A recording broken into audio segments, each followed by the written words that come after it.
আজকে আমরা দেখব পঞ্চম শ্রেণীর গণিতের একটি প্রশ্ন 2025 সেকেন্ড ইউনিটের প্রশ্ন, যেখানে পূর্ণমান 30, সময় রয়েছে 60 মিনিট। অপ্রকৃত ভগ্নাংশ, যে ভগ্নাংশের লব বড় কিন্তু হর ছোট। ফাঁকা ঘরের শূন্যস্থান পূরণ দেখবে। লঘিষ্ঠ আকারে পরিণত 6399, 225-এর বর্গমূল কত 15।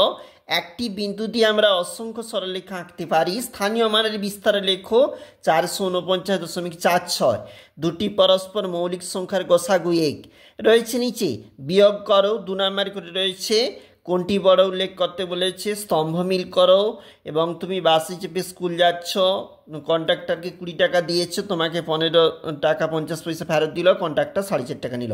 দেখো পরবর্তী পেজ এটা রয়েছে, যেখানে পরবর্তী অঙ্কগুলোও রয়েছে এবং নিচে রয়েছে 3টি প্রশ্ন, মানে 4 নাম্বার করে রয়েছে প্রশ্নগুলির জন্য।